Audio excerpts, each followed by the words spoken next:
All right, India starts off with a bang, takes the lead in the series. A win with 6 balls to spare, KL Rahul taking India over the line. And of course, the best moment for all the fans is Kohli putting on a show for everyone at the Baroda Cricket Association Stadium. 6 runs shy of a century, but of course, after that catch was taken, the crowd was silent for about 10 seconds there until they realized that what they witnessed is something very, very special and something that a lot of people will not get to witness after some time. But a great match there. New Zealand did pull it back at the end of the match, but of course, KL Rahul, with a very, very calm head on his shoulders, took India over the line.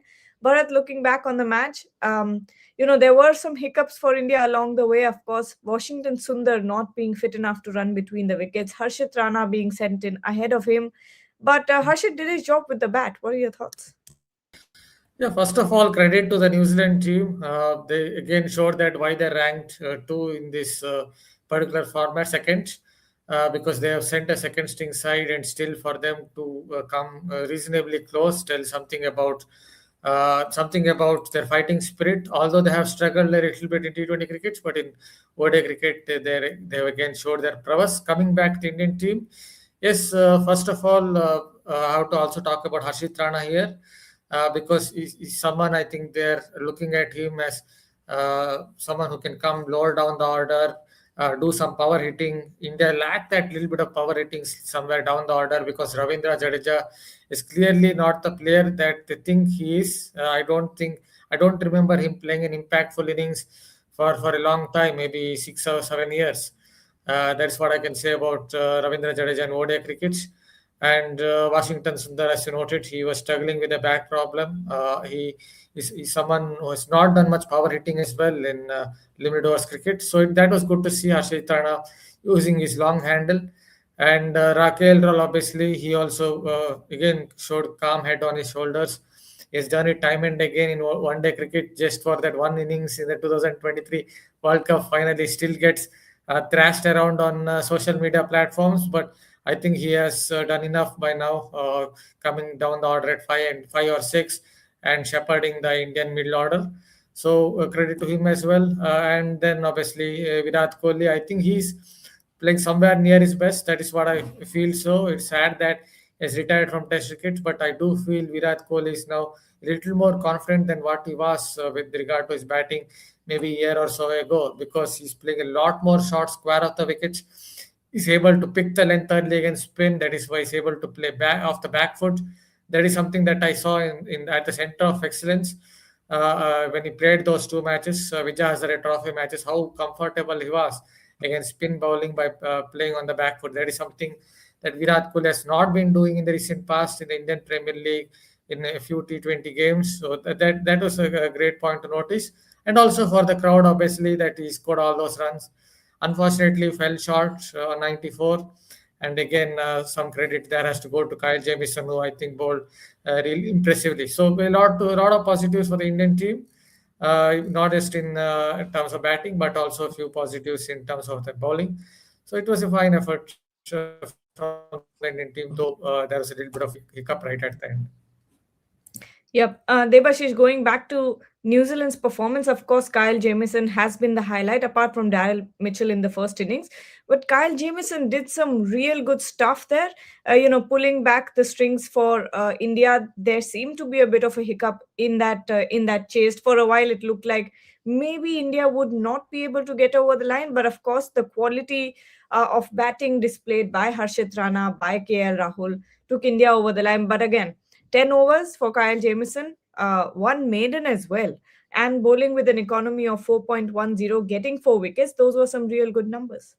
Yeah, absolutely. And when you consider that this is an inexperienced bowling attack, so yeah, and he shouldered the responsibility with those 4 wickets, and also the fact that he is not part of the main T20I squad means obviously he is one of the reserves in the Black Caps side. So I think, and that might be a motivation for him to do well, and that is and also the fact that. Indian batsmen also played some loose shots. Means I would say that dismissal of uh, Virat. Obviously, it looked like that ball was going away, but again, Bracewell took a brilliant catch. So I think overall, if you say New Zealand, means unlike New Zealand, they missed a quite of there was a bit of fielding lapses. Means one particularly the two catches of Harshit and then that of Washington Sundar. Yes, Aditya Ashok's catch, that was a bit difficult because turning back and then but then how could Daryl Mitchell drop that dolly? Means that was clearly it would have been had he taken that catch, then the Harshit Rana in fact hit a six means after he was dropped. So I think a lot of things to for the Black Caps to plan going ahead. Given that they are 0-1 down in the series, so all they have to do is to pull back. But hats off to the performances. Means obviously posting 301 runs against Indian attack, which had three spinners, three top line spinners. So and given that New Zealand are not full strength, so I would say that yes, they have done all that it took. Absolutely. And let's talk about the man of the moment, Virat Kohli, getting out for 94.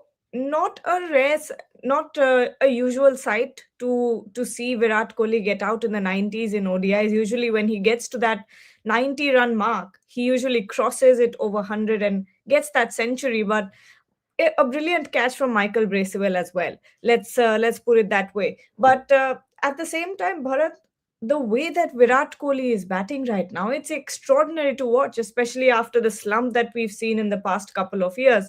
But right now, the way that he's batting, it seems like there's a pip in his step, and it seems like he's just batting with a lot more freedom than what we've seen in the recent past. Yeah, I go back to what I just said. The two innings that he played at the center of excellence, especially the second one against Gujarat, that was the impressive one because the first 100 in that Vijay Hazare Trophy against Andhra came on a flat pitch, but on that adjacent ground, ground D or ground C, whatever it was, at center of excellence, the pitch was turning, and on that pitch, he was on 50 of 29 balls at one point of time. And Gujarat do have a couple of decent left arm spinners, off spinners, so it was not a bad attack, not a poor attack. So he was on 50 of 29 balls in that game, and that told you that Kohli is picking the length really early, and that is why he's able to play off the back foot a lot. Kohli at his burst over the last couple of seasons, somewhere in 2022, 2023, in the IPL, he was certainly struggling to play off the back foot against spin bowling. That means he was not able to pick the length early. And that is what I think has really changed with Virat Kohli. Virat Kohli's batting is able to play a lot more cut strokes. He's able to go back and play that pull stroke. He's able to play that wristy drive. That is something that had gone out of his game maybe I don't know for how many years, maybe 7 or 8 years, but again started to play that wristy drive against spin bowling. That means he's very confident in picking the length. That is what he did against New Zealand as well. So a lot of credit to him for working very hard. Actually, last year in the Champions Trophy, after he struggled in a game against Bangladesh spin attack, he came 1 or 2 hours before the next game against New Zealand and practiced hard against spin bowling without the pads. So he's put in the hard work against spin bowling, and that is why I said I feel a little bit sad that he's retired from Test cricket because I don't think he's far away from. I don't think he's far away from the best that he used to produce some 7 or 8 years ago. But that is Kohli's decision. One has to respect that. So, but he's definitely in the form of his life, at least as far as ODI cricket is concerned. Just want to add one more point. Yes, it was a sharp catch from Bracewell, but also some credit to Mr. Kyle Jamieson, Kohli's former teammate, because I thought he used that cross seam really well in the slog overs. Devashish, your thoughts on the way that Virat Kohli is batting recently? He's only playing one format now, but he's playing it so well. Every single match is a treat to watch for the fans. Yeah, absolutely, and I would second Bharat's opinion, but perhaps Kohli is batting the best he could have means in his entire career means, and obviously You could match the way he batted in 2018, but I think he has definitely looked a class apart in the last 1 year or so. Means since the start of that Australia series, means he has never looked back. Means and scoring those two back-to-back hundreds in the Vijay Hazare Trophy, and then following it up in this first ODI. So there's nothing that Kohli could do wrong at this moment, and that is and he's looked extremely fit, as we have been saying. He's enjoying the moment. Every bit. When he was out as well, he was seen enjoying the moment with Shreyas Iyer. I think Shreyas Iyer was padded up next to bat, and then there was Rohit Sharma also. They were cracking jokes, and that's the best part. Means obviously he's something that despite missing out on 100, he's still enjoying, and that is what India wants. And yes, but we must also talk about Shubman Gill. Obviously, coming back after an injury and then to score that half century and that snap in T20 World Cup side, and also Shreyas Iyer. Both Shubman and Shreyas looked good. I mean, especially, I would say Shreyas. And you request someone like Shreyas to be at a number four, means and then automatically lends solidity to that Indian batting. Gargi. Absolutely. I was just about to get to that. Shubman Gill, yes.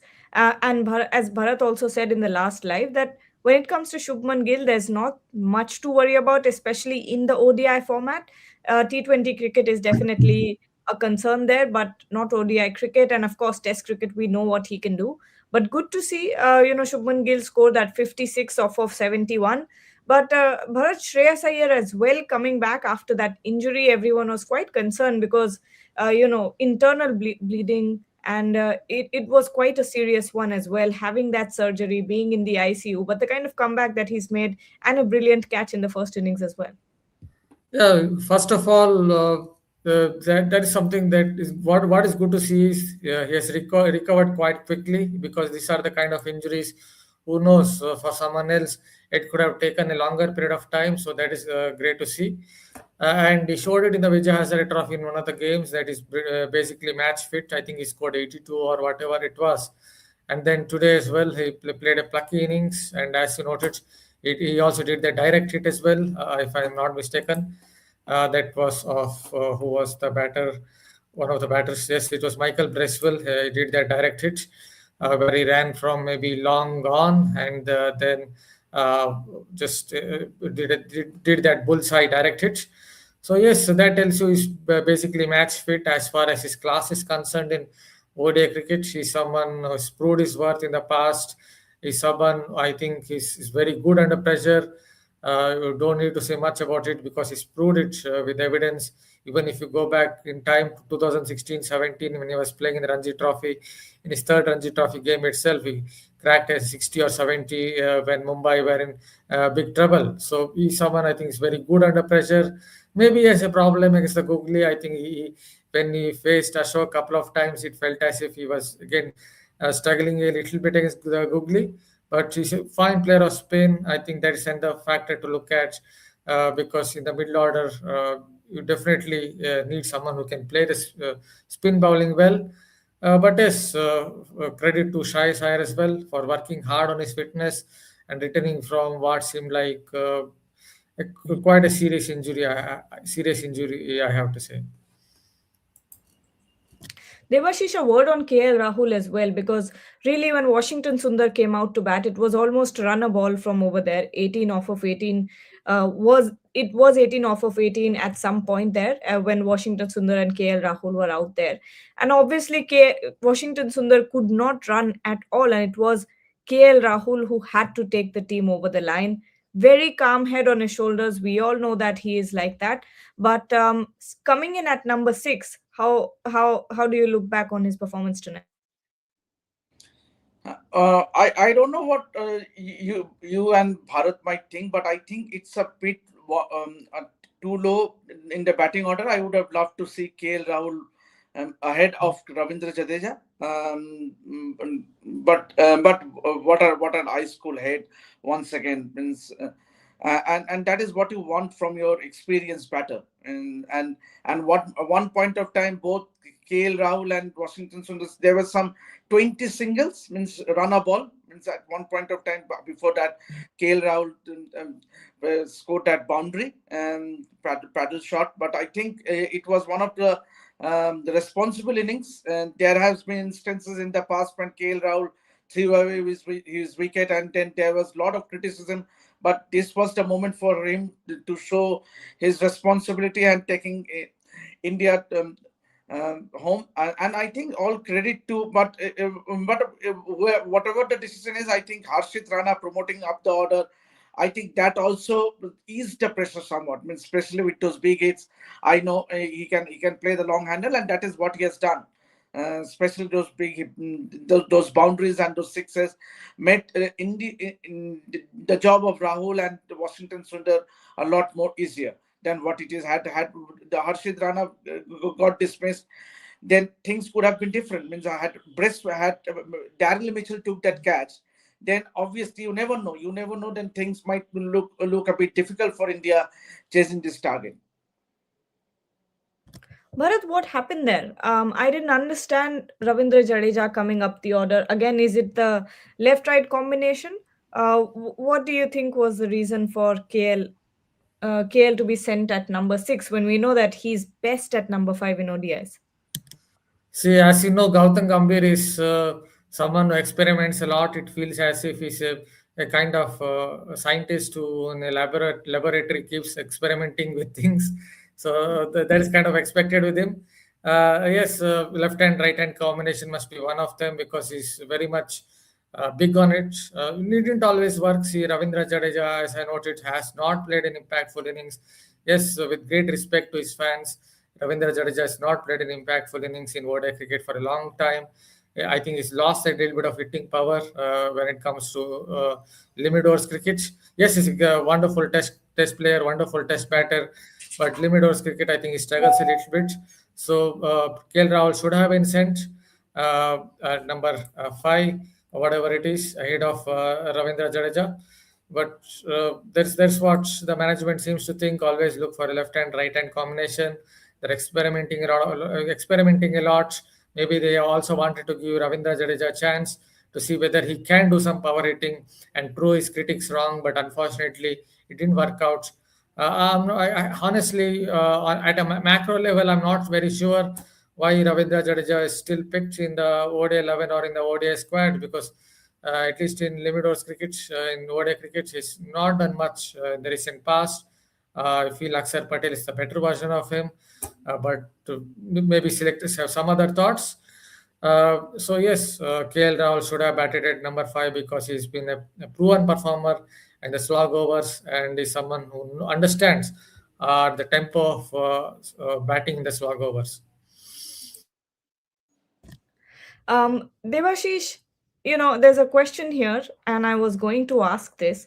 Obviously, there's a lot of concern regarding Ravindra Jadeja. There are questions being asked. Why is he in the team? Of course, you have a like-to-like replacement in Akshar Patel, who is sitting out there on the bench. What do you think is going on here when it comes to the selection of Ravindra Jadeja? Purely maybe the experience of Jadeja. That might be the only reason that he is in the team. Means when you have an experienced player in of the caliber of Ravindra Jadeja, then you ought to give him the chance rather than making him sit in the dugout. And maybe that might be the only reason that Jadeja. Yes, I totally agree with Bharat that he has not been in the best of form in recent times. Means obviously, at least we couldn't see something extraordinary that is expected of a Ravindra Jadeja when it fails with the ball. He invariably makes up with his batting. But yes, maybe age catching up, but then obviously age is just a number. But despite that, I would rather think that Akshar Patel is your go-to player. Means when it comes to the 3 spinners in the side, Kuldeep Yadav, automatically Kuldeep Yadav, Washington Sundar, and Akshar Patel rather than Ravindra Jadeja. But you never know. Maybe he is just one knock away from bouncing back to form. And cricket is a funny game. Means next match Jadeja can score a brilliant 50 or 60, and we might say, it is Jadeja's innings that helped India win. So yes, on paper I would say Akshar Patel deserves an opportunity, but I think in this case I think it has to be experience. Experience, all right. Let's take final couple of comments here. Fit Monk is saying, is Phillips even a human mind-boggling fielder? Once I had this chat with Glenn Phillips on what makes him the kind of fielder that he is, and he, basically credits it to his parents and his older brother, who were very, very competitive growing up. So he's played every sport possible, from surfing to gymnastics to everything. So that's where the real athleticism comes on. And because his brother was so competitive growing up, so they were always trying to be the best. And that's where it all comes from. And, he says it's completely natural. He doesn't do anything extra apart. Uh, Anything extra. He's not putting in any extra effort to be that kind of a player, fielder, sorry. He's just natural at it. He's an absolute natural. Okay. But can I just add a Um, point on Glenn sure. Phillips? Yes, Glenn Phillips. The thing with Glenn Phillips is sometimes he's like a flying bird when it comes to catching. But there is one curious thing with Glenn Phillips. I have also seen him drop some, not some, maybe drop quite a few easy chances. Maybe it's too. Sometimes it's too easy for him. That is why he ends up dropping those sitters. But then he takes an absolute blinder that makes you feel like he's a Spider-Man or a Superman. So he's kind of Jekyll and Hyde kind of fielder, because he takes an absolute blinder, three, four blinders, and then he drops somewhere one sitter or two. All right. Great knock by Kohli, of course. Freaking awesome is saying, in the next ODI at Rajkot, you can't get away like this because toss plays a big role in Rajkot. Chasing 300 plus is difficult as the wicket will slow down drastically in the second innings. That and plus dew can also come into play. But your thoughts, Debashish, on this comment? Yeah, absolutely, absolutely, and it will give. I think tonight there was hardly any dew, but obviously in Rajkot there will be a dew factor, and then things might get difficult. Means every time you cannot successfully chase 300 plus, but I think overall, if you look at, see, even Rohit Sharma also started on a positive note. Means he might not have scored much, but those 26 runs, he looked good. He looked good. And then Shubman, Virat, Shreyas, all the top order batters, the top four getting some runs, and also KL Rahul. So yeah, I think yes, overall India will feel satisfied, but I would still feel that they need to improve upon their bowling, especially someone like Harshit Rana and others has gone for a lot of runs. Obviously, they have gone wickets, but I think Mohammad Siraj has to be a positive. Those two wickets for 40 runs coming back after a long break. So I think, but Kuldeep Yadav, I think he needs to get you the wickets. Means he has been in the team mostly to pick wickets, to mostly to give you those breakthroughs. And I think it is slightly disappointing to see Kuldeep just getting just one wicket. And once again, Ravindra Jadeja 56 without a wicket of those 9 overs. They definitely, if it does happen for a few more matches, then we might see Akshar Patel, because yes, India plays another 15 more matches before that World Cup in 2027. So I think definitely there will be an opportunity for Akshar, and it is all about grabbing those opportunity. But yes, there it will be tough chasing 300 plus in Rajkot. Can I just add a point on Glenn Yes, and Phillips? then we'll I close with just that. I just Yeah. got a data that tells what I'm trying to tell. He has an 84.1% catch percentage with 24 total drops, and he comes at number 44 when it comes to T20 catches taken. That tells you what I'm trying to say. That Glenn Phillips is a curious kind of fielder. He takes an absolute blinder, three, four blinders, and then drops one sitter. Maybe for him, those catches become way too easy, and that is why he ends up dropping a And, few and more sitters than what you expect. and also the fact that he is ambidextrous means obviously he can bat left, means he can automatically switch it, plays with the left hand. So I think it comes in a package, I think. Absolutely. I don't think there's anything to, refute when it comes to Ravindra Jadeja being an absolute package. But at the same time, I talked about The runs are Phillips. not coming off of his Phillips, bat. Phillips, Yes. Phillips. I talked about Oh, Glenn Glenn Phillips. Phillips. Oh, I thought. Sorry, I read Jaddu there, No, no, and I Glenn. thought you What were I'm talking. saying You were going is, to talk. what I'm saying is, Glenn Phillips has a catching percentage of 84.1 in T20 cricket, and he Wow. ranks number 44 in catching percentage. That's quite low, but that is what I'm saying. He takes absolute blinders, 4 5 blinders, and there are a couple of sitters that he will draw. He'll draw. That's a kind of But curious filter that is. another player that doesn't have a great catching efficiency is Kuldeep Yadav. Unfortunately, he's dropped one But he's tonight a as bad well. fielder. He's actually a bad fielder, so expected. But Kuldeep Yadav needs to work on But taking those catches. I would say not only Kuldeep, even Washington Sundar. Washington Sundar is not a gun fielder, means so as to Mhm. say. I think uh, a lot of and if you play an Akshar Patel, he is definitely one of the best fielders going around compared to Kuldeep and Washington Sundar.